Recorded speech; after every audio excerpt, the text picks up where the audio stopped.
Привет, дорогие друзья! Сегодня я хотел бы задеть сразу несколько, на первый взгляд, не связанных вопросов. Это еще пару слов о Edifier S880MK2, обзор, который вышел накануне. Это и вопрос двухполоска против трехполоски, чем отличается звучание, и откуда бас в 3,5-дюймовом всего лишь динамике, и цена против детальности, сколько стоит детальное звучание, и откуда классные колонки, изделия в Китае. Можно ли им доверять? Ну и вообще за аудиожизнь поговорить хотелось бы. Итак, сделал я обзор этих колоночек, погонял их для себя, решил сделать вывод, нравится мне или не нравится. Ну, конечно, нравится, хотя об этом еще позже. Нравится это, знаете, в деталях нужно обсуждать, что именно нравится, по сравнению с чем нравится, и главное, зачем нравится, об этом опять же позже. Сперва я хотел бы ответить на комментарии, вопросы, которые были в комментариях. Какая версия, первая или вторая этих колонок воспроизводит звук лучше? Такой вот категоричный вопрос, не дающий как бы маневра, возможности для маневра. Они довольно разные получились, и все благодаря тому, что здесь применен твиттер, но по меркам таких мелких колонок заметно больше, крупнее, чем в той колонке. Сдвинут еще видно раздел вниз, перераспределен баланс излучения между динамиками, очевидно переработан кроссовер, совершенно очевидно. И от этого звучания, если их поставить рядом, а я сделаю как-нибудь сравнение, которое я обычно делаю, но это через YouTube сравнивать будет тяжело, хотя возможно что-то и удастся понять. Так вот, они разные, и не факт, что можно будет угадать, какая именно версия понравится вам. Еще раз, если выбирать, я бы выбирал более новую модель, но это вовсе не значит, что она лучше. Для меня лучшими, например, являются колонки там Золотой Эры Аудио. Я не настаиваю на этом мнении, но, короче, вопрос неоднозначный, я не буду на него категорично отвечать. Вам надо найти как-то способ, как-то их сравнить, причем сравнивая в разных условиях, в разное время, допустим, понятно, что вы получите не совсем объективную картину. Однако, тем не менее, другого пути нет, так, чтобы они где-то стояли рядом две, я не могу вам подсказать. Следующий вопрос. Можете ли вы дать рекомендацию по настройке частоты срезанного сабвуфера при работе с этой моделью? Я так понял из видео, что в районе 150 Гц она должна быть. Это очень непростой вопрос. С одной стороны, это всего лишь мультимедиа, то есть это колонки ближнего поля, призванные работать с небольшой стереобазой, в общем, в идеале стоя на столе, установленная будет на столе перед пользователями, этот самый сабвуфер где-то там в месте, которое удобно вам расположить. У мультимедиа такой порядок, у них довольно высокий срез для сабвуфера, этим сабвуферы мультимедиа, проще говоря, дешевые, недорогие, простенькие сабвуферы отличаются от сабвуферов навороченных, там, квазимузыкальных и так далее. Таким образом, если вы позиционируете эту систему как музыкальную, дающую вам, удовлетворяющую ваши амбиции в плане звучания, то сабвуфер надо бы подключать пониже. Причем, получается так, чем ниже сабвуфер резан, допустим, тем более высококлассный сетап, тем честнее он отыгрывает ту же стереопанораму и так далее, и так далее. Больше музыкального диапазона умещается в работу колонок, вуферов в частности, а не отдано в саб, где оно, в общем-то, бубнит на одной ноте, тут уже никуда не поденешься. Но, как я показал, как показали мои измерения, здесь при подключении любого сабвуфера, просто разъема в эту колоночку, обрезается достаточно высоко. Нет, не 150 Гц, там F3, то есть частота среза находится где-то на уровне 110-120 Гц. Но все равно это очень высоко. То есть для музыкальных домашних сетапов это, в общем, вульгарно достаточно. То есть это абсолютно нормально и даже хорошо для мультимедиа колонок, для трифоников, которые массово продаются и очень популярны и заслуженно популярны. Они закрывают вопрос просто в огромном диапазоне частот. То есть подключив сабвуфер сюда, в любом случае к нему добавится еще одна и даже 2 октавы хорошего такого баса. Как хорошего по мере того, какой сабвуфер вы подключите. Но колонка-то обрезается повыше, получается, даже если вы подключите хороший музыкальный САП с управляемой частотой среза и опустите ее до благородных 60 Гц, допустим, и ниже для сабвуфера, то появится яма, то есть никто не будет где-то играть от 60 до 100 Гц, 120. Это, конечно, допустить нельзя. Короче говоря, мой ответ такой. Если вы проще к этому относитесь и хотите меньше заморачиваться, покупайте любой сабвуфер, который подходит к этой системе, тот же Edifier T5. Кстати, его назвали простеньким, дешевым и не очень качественным. Я тут не очень согласен, потому что он в своем классе, то есть в таком маленьком габарите, хорош, скажем, прям. Вот. По деньгам, да. Потому что тут начнутся сейчас любители релов закидывать всякие свои вот эти вот изыски. Не надо. Значит, если вы купите этот T5, к нему подключите, настроите САП повыше, то есть оно ладненько сошьется в районе 110, допустим, Гц, предположим. И действительно ладненько будет звучать. Если у вас амбиции простираются куда дальше, если вы тоже рел купили там в закрытом ящике там какой-то и так далее, кстати, они режутся обычно все-таки повыше, но неважно, если любой там сабвуфер какой-то другой купите и хотите его порезать пониже, то вам придется подключать эти колонки не через этот разъем, а через, не знаю, с ресивера выход какой-то, с источника сигнала, какой-то разветвитель надо городить. Вот в сабвуфере иногда есть возможность подать сигнал на него, как в том же T5, например, от Edifier, и снять сигнал для подключения для колонок. Честно говоря, это не очень хорошая идея. Я, как сторонник короткого пути сигнала, предпочитающий короткий путь сигнала, предпочел бы подать его на колонки все-таки и с них взять сигнал на сабвуфер. Ну вот тут вот оно уже резано, понимаете, довольно высоко. Ну, скажем так, 90%, 95% пользователей, так это дурацкие цифры, конечно, в моем воображении, как бы она так вот родилась, такая цифра.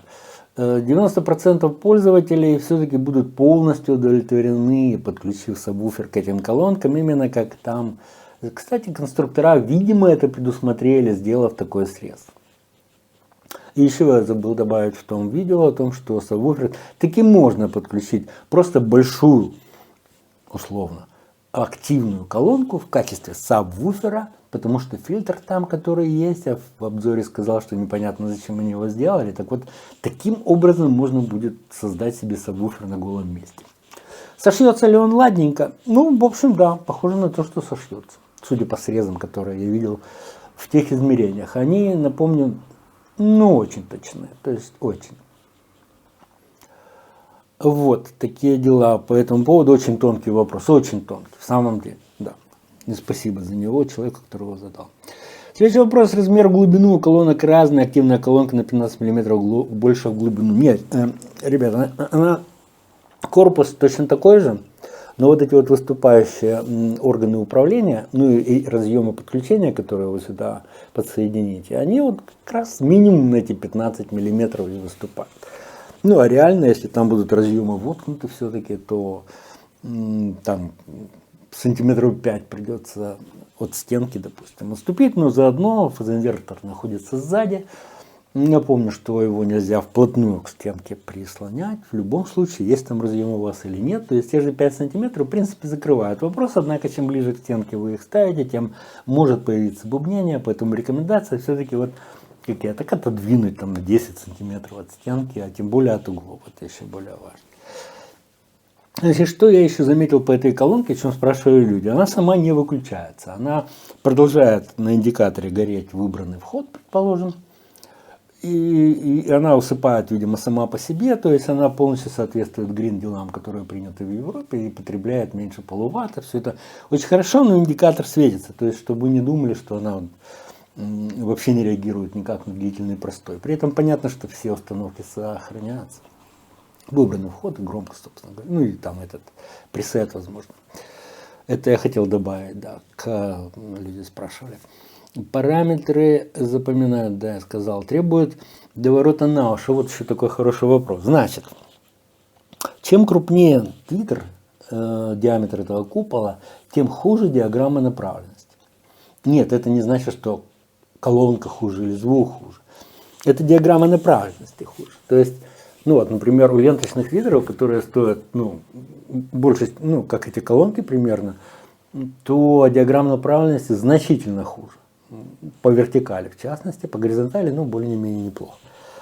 Так вот, в той старой модели был меньше диаметр вот этого твиттера, и вы меньше могли заметить разницу в звучании, вот так вот поворачивая колонку относительно, ну, своих ушей, грубо говоря. А эти, значит, будут иметь меньший диапазон. Это вы сами опытным путем можете вполне установить, буквально как я, вот включенную колоночку, включить какую-нибудь музычку цикающую, там, и услышите различия. И вот чтобы это различие было минимальным, вот это и будет зона, в которую можно вот так вот наклон определять этой колонки при установке.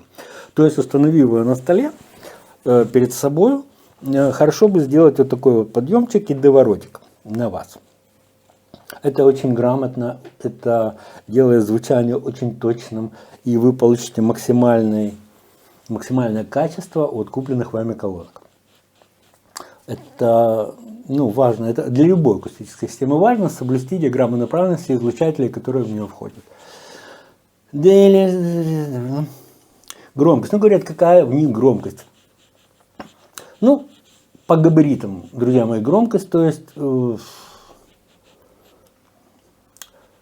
искажения они не достигают, потому что там DRS, скорее всего, DRC-система установлена, скорее всего, я даже не помню, она там есть, в параметрах указаны или нет, но обычно эдикеты с аудиопроцессорами в системах всегда делают и правильно делают. То есть перегрузить, вы дать больше, чем она может отдать, скорее всего, не сможете. Ну, громкость хорошая для комнаты, для комфортного прослушивания, для стола, допустим, но если устроить танцульку, вот даже в такой комнате, как у меня, тут 25 метров или 27, не помню, то это, ну, вряд ли. Ну, так, условно, скажем, получится. Все-таки она, танцулька, требует совершенно вообще другой техники, она продается в других магазинах, называется Pro Audio. Вспомните, в сериале «Во все тяжкие», там пацан вот этот, который главный герой, забыл, как его зовут, когда у него первые деньги появились на нехорошей торговли, которую он там занималась, что он купил? Он купил прошлые колонки, топы такие, сабвуферы, вся в комнате поставил. Ну, потому что он правильный выбор сделал. Ему надо было для хорошего долбежа, а не для комфортного, интеллигентного, нормального человеческого прослушивания. Да, с сабом колонки, как звучат они с сабом. Видите, я не дам вам в этот раз демонстрацию звучания с сабом. Я как-то это делал, но комментарии мне показали, что, например, слушая этот тест без сабвуфера, вы просто не поймете, что он там подключен. Вот. То есть нужно слушать это на контроле, на таком серьезном, ну, в наушниках, допустим, хорошо. Ну, или на хорошем контроле, который лучше того саба, который я буду демонстрировать. Поэтому я этого просто не делаю. Вы просто можете себе вообразить, что ваш сабвуфер доваливает еще как минимум октаву, то и две к работе этой модели и, ну, реально расширяет ее возможности. То есть откуда-то из коридора тут не отличишь, это огромные напольники работают или на умеренной громкости, или вот эта вот колоночка. Где купить и послушать? Я не знаю, во-первых, где вы живете и где они распространены, эти колонки. Ну, здесь в Европе их покупают на Amazon. Стоят они от 270 евро. Человек писал, что $150 стоят в Китае эти колонки, мол, себестоимость их ниже $100 в таком случае.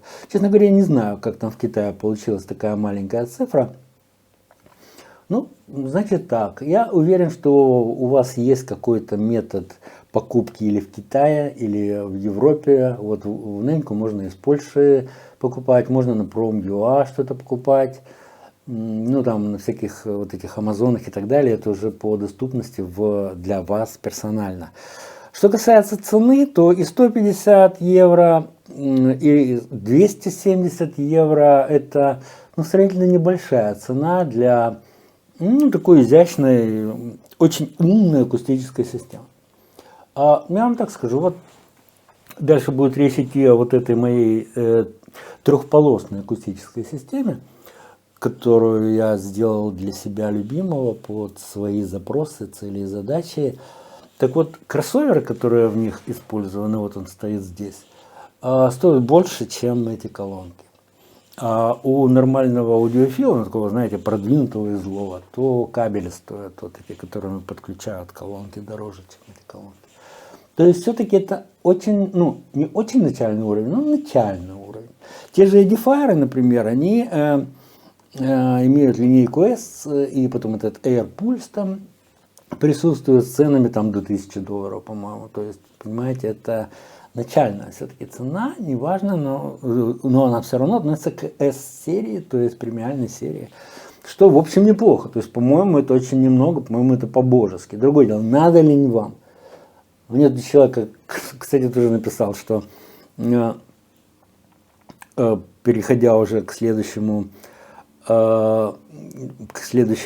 пункту обсуждения, который я сегодня хотел поднять, какой бас, откуда бас в 3,5 дюймовой колонке, это дерьмо, и я такого дома не держу.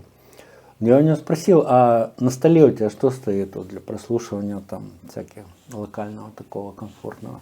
Он сказал, что ничего. Я принял эту точку зрения, потому что у меня тоже нет таких колонок, у меня даже стола там толком письменного нет, на котором бы я сидел и слушал какую-то музыку. Но в любом случае я не люблю маленькие колонки. Это не потому, что они плохие, вот эти хорошие, в принципе, нормально. Но мне не надо, просто ни за какие деньги, даром не надо. Ну, с доплатой я бы там, конечно, доплата это хорошо. Вот, то есть, и что касается, ну, это насчет дешевизны колонок, а что же касается баса, то у меня был бы в таком случае к оппоненту следующий вопрос. А какой бас надо? 6,5 дюймов? Ну, честно, это тоже смешно, это мало довольно. А сколько больше? Вот 10 дюймов, например, динамик. Так вот вопрос, а откуда тогда средние частоты? Тонкий голосовой диапазон, откуда в этом динамике 10 дюймов или 8 дюймов? Откуда там голос, что-то?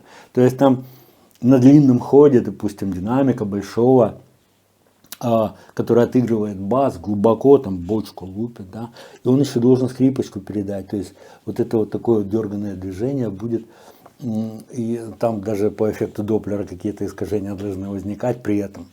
То есть, ну или 3, 4, 5 полосная система, что невероятно удорожает. Ну вот я привел вам цифру, это себестоимость кроссовера. То есть, ну это очень много как бы для... Причем, ну, из таких деталей монокор создан, то есть бюджетное достаточно решение. Итак, бас, какой бас? Ну вот для маленького стола, для комфортного прослушивания, тем более с подключенным сабвуфером. Нормальный этот бас 3,5 дюйма, ну мне так кажется. Именно для этой задачи, еще раз. Была бы другая задача, вот другая задача, вот другое решение. То есть так у всех должно быть, ну в смысле есть, не то, что должно быть. Теперь насчет цена против детальности. То, что я хотел задеть эту тему. Детальность стоит денег. Детальность стоит денег. Я вам хочу это продемонстрировать следующим образом. Вот трехполосная система, которую я себе собирал. Я подробно это описывал в сезоне, по-моему, 3-м сезоне конструирования колонок для себя любимого. Я горжусь этой системой, она мне очень нравится. У нее невероятно высокая детальность, микродинамика и макродинамика, все, что вы хотите, все, что можно пожелать. Сверху тут ленточник, здесь купольный динамик, который весит, например, подвижная система там втрое меньше, чем у этого басовика, и стало быть, он отыгрывает средние частоты лучше. У него соотношение массы BL, движущей силы BL, короче, к массе подвижной системы много лучше, чем у этого динамика. То есть он точнее передает музыкальные нюансы. Ну и басовик, он на текстиле, то есть тут нет инерционных тяжелых масс, которые нужно гонять. И тоже, кстати, отношение BL к массе подвижной системы не очень хорошее, несмотря на то, что он 10 дюймов. И, короче, вот такой вот получился наборчик очень неплохой по детальности. Так вот я вам сейчас заряжу это все. Для сравнения этой системы будем слушать мы барабаны, потому что это наиболее очевидная такая штучка и коротенько, чтобы не заморачивать голову, не оттягивать все это дальше. Вот с помощью вот этого устройства я буду переключать, я там сейчас все вам скажу. Я буду переключаться между ними с помощью вот этого устройства, тоже предоставленного когда-то Edifier. На первой кнопке у нас будет колоночки Edifier, а на пятой кнопочке колоночки May. Микрофончик это все запишет, я это подложу и дам вам послушать. Начнем, пожалуй, с Edifier. Играть будут ударные, чисто для демонстрации. Погнали.